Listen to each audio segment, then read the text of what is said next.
Hello सबैलाई नमस्कार। आज चाहिँ मेरो पिकनिक डे हो।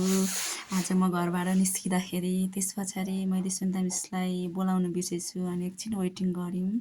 त्यस पछाडि हामी पिकनिक स्पटमा पुग्यौँ। हामी लेडिज स्टाफ जति चाहिँ कटिङतिर लाग्यौँ। सबैजना काम गरिरहेको छौँ कटिङको। अनि त्यस पछाडि अरू सरहरू चाहिँ पकाउने, कोही आफ्नो आफ्नो ग्रुपिङमा एकदम इन्जोय गरेर बसिरहनु भएको छ। एकदम राम्रो सफा दिन भएकोले गर्दाखेरि कस्तो रमाइलो भइरहेछ। तर दाउरा कति थोरै क्या, 1000 रुपियाँको त्यहाँ गाउँमा पनि महँगो रहेछ।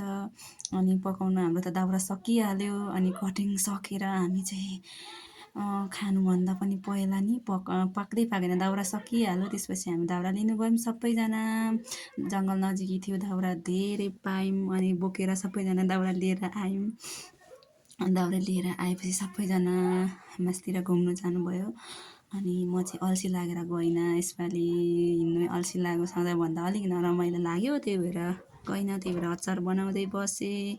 अनि अचार बनाइसकेपछि मैले चाख्दाखेरि त अलिकति नुन कम भएको रहेछ। अनि फेरि नुन थपेर एकदम मिठो टेस्टी अचार बनाएँ।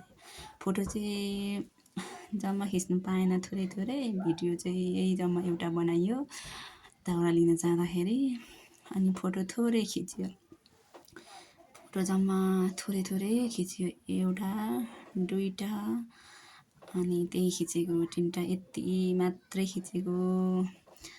यो दाउरा लिन जाँदाखेरि खिचेको यो लास्ट पिक्चर। एउटा ग्रुपिङ हामी यति सब धेरैजना गएको थियौँ।